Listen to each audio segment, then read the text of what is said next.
네, 저는 오늘 이 불로 둘러싼 성곽이라는 제목으로 함께 은혜 나누길 원합니다.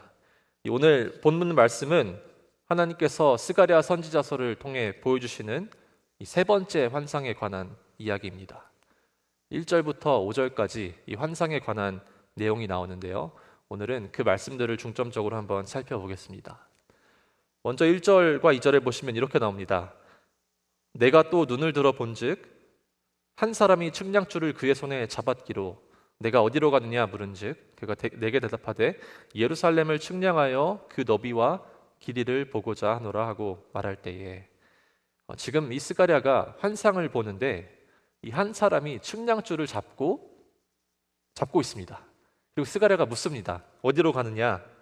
이 사람이 대답을 하는데 예루살렘을 측량하여 그 너비와 길이를 본다라고 말합니다.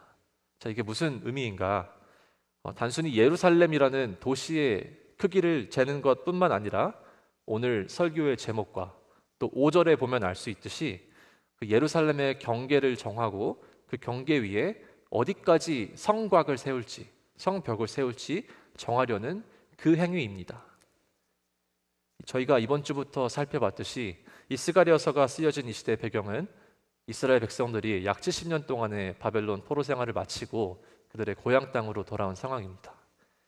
그들의 고향으로 돌아왔는데 그들이 살고 있던 집과 또 예배드리던 모든 성전들이 폐허가 되었습니다. 그 폐허가 된 집과 성전을 복구하고 다시 세우는 것은 이 백성들에게 큰 숙제이자 또 동시에 어떤 불안감의 대상이었을 것입니다. 그래서 당연히 이렇게 생각이 들 수밖에 없었을 것 같습니다. 다시는 무너지지 않게 하자. 나의 힘을 강하게 하여서 다시는 이런 일이 일어나지 않도록 나를 보호하자. 이 오랜 포로 생활과 핍박을 겪은 그들에게는 그들의 땅의 경계를 다시 정하고 또 어떻게든 내 삶과 가족을 지켜야겠다라는 마음이 어떻게 보면 당연해 보일지도 모르겠습니다. 자, 그러한 맥락에서 본다면 1절과 2절에 나오는 측량줄을 든 사람은 어떤 인간의 본능을 상징적으로 보여준다라고 생각합니다. 바로 이 안정에 대한 본능, 바로 통제에 대한 본능입니다. 이 혹시 모를 미래에 대비하여서 나의 경계를 정하고 그 경계 위에 튼튼한 또 안전한 성곽을 세울수록 나의 삶이 더 안전하다라고 느끼는 것이 바로 우리의 어떤 자연스러운 반응일지도 모르겠습니다. 자, 그런데 하나님은 이 환상을 통해서 전혀 다른 비전을 보여주십니다. 한번 3절부터 5절까지 말씀 한번 같이 읽어보겠습니다. 시작.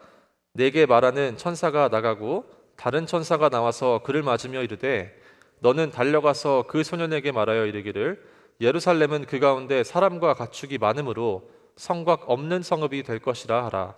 여호와의 말씀에 내가 불로 둘러싼 성곽이 되며 그 가운데에서 영광이 되리라. 아멘. 자, 정리해보면 이 세 번째 환상의 내용은 이렇습니다. 총 4명의 인물이 나오는데 이 스가랴 선지자가 있고 그 다음에 측량줄을 든 사람, 천사 2명이 나옵니다. 근데 이 첫 번째 천사와 두 번째 천사가 있는데 이 첫 번째 천사는 어제의 환상들에서 봤던 것처럼 이 스가랴 옆에서 이 환상들을 잘 설명해주는 천사인데 이 두 번째 천사가 3절에 등장해서 보시면은 첫 번째 천사에게 말합니다. 4절에 보시면 너는 달려가서 라고 말하라고 하는데 이제 뭔가 조금 더 권위가 있는 것 같습니다. 이 두 번째 천사가. 근데 첫 번째 천사에게 달려가서 급하게 지금 말하라고 하는 것입니다. 무엇을 말하는가? 예루살렘은 그 가운데 사람과 가축이 많으므로 성곽 없는 성읍이 될 것이다. 자, 소년은 무엇을 하고 있었죠? 소년은 그의 측량줄을 들고 이 예루살렘의 너비와 길이를 재려하고 있었습니다. 다시 말해서 그 안에서 어디까지 성곽을 세울지, 어떻게 이 도시를 보호할지 계획하고 있었던 것입니다.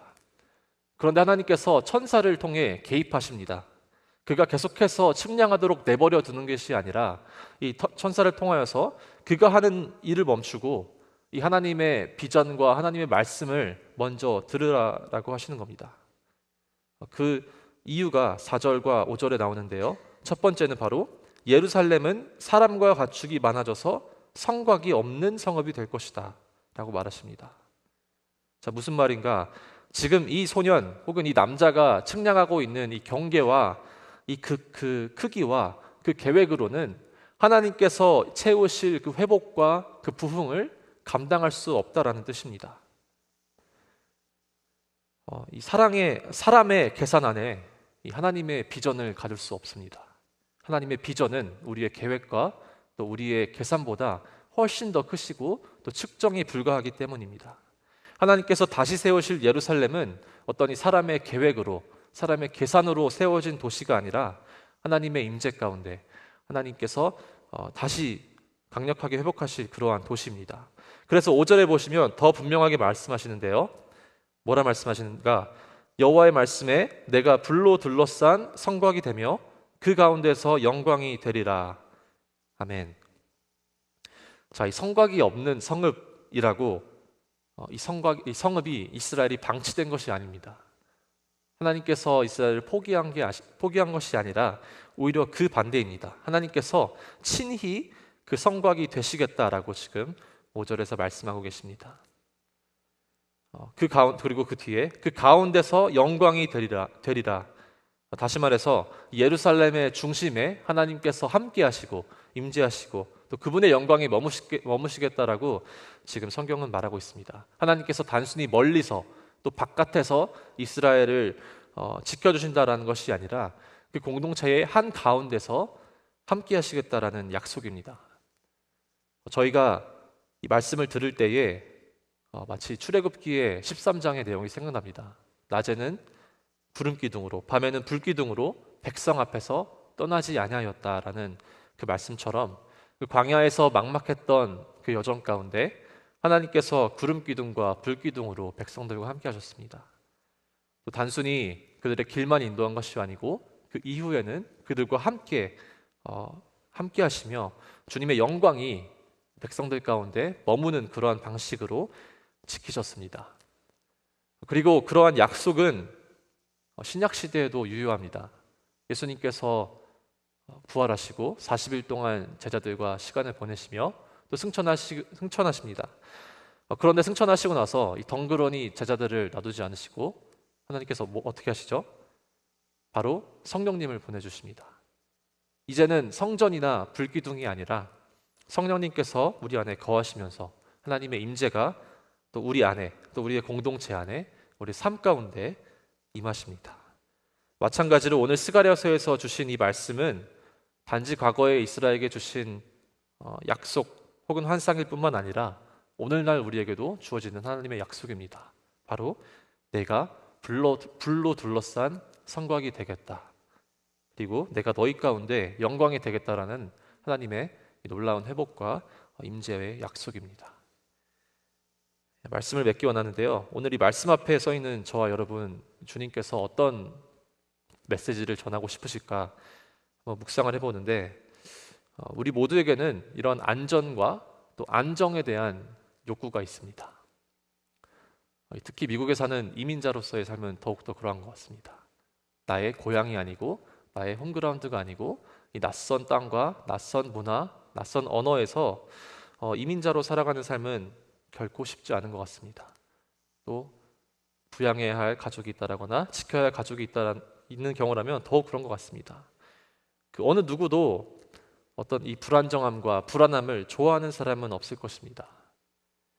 오히려 그 불확실한 미래에 대비해서 오늘도 열심히 나만의 이 측량줄을 가지고 또 경계를 정하고 또 성곽을 쌓아 올리는 그런 모습이 우리에게도 있는지 모르겠습니다. 내가 이 정도 돈을 잘 모아두면 나중에는 불안하지 않겠지. 혹은 내가 이 정도 경력을 쌓아야 또 안정되겠지. 내 자녀가 이 정도 수준은 되어야 세상에서 먹고 살만 하겠지. 여러 가지 판단과 나만의 계획으로 또 선을 긋고 경계를 긋고 성벽을 높이 쌓아갑니다. 그러한 마음이 오늘 이스라엘 백성들에게도 있었습니다. 그들은 바벨론에서 돌아왔지만 성전은 오랜 시간 무너진 채로 남아 있었고 제단은 세워졌지만 예배는 온전히 회복되지 않았습니다. 마음은 무너졌고 다시는 상처받지 않기 위하여서 자신을 지키려는 명분으로 그들만의 측량줄을 들고 그들만의 한계와 경계를 지키면서 살아갔습니다. 그러한 모습이 오늘 이 도시를 살아가는 저와 여러분의 모습일지도 모르겠습니다.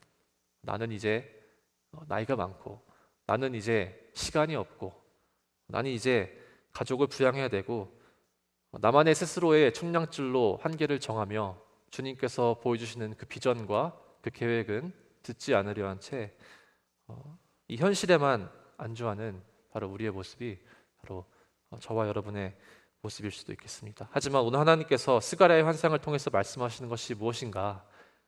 측량하지 말아라.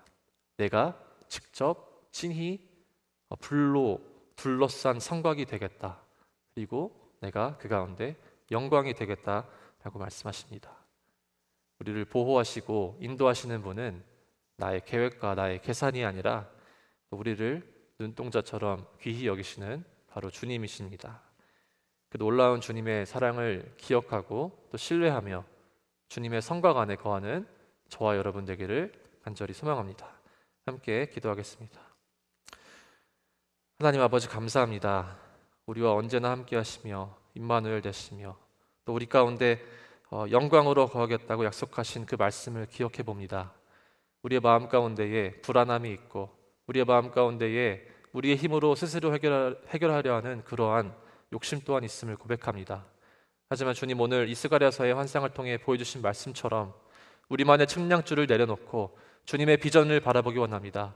그 크신 계획과 그 크신 뜻만을 따라가며 살아가며 또 이 땅 가운데서 또 주님의 계획 안에 온전히 살아가는 우리 모두 되게 하여 주시옵소서. 우리의 계획과 우리의 준비보다 더 크신 주님만을 찬양하며 나아가는 오늘 하루 되게 하시고 오늘 하루 가운데도 승리하게 하여 주시옵소서. 감사드리며 예수님의 이름으로 기도드립니다. 아멘. 하늘에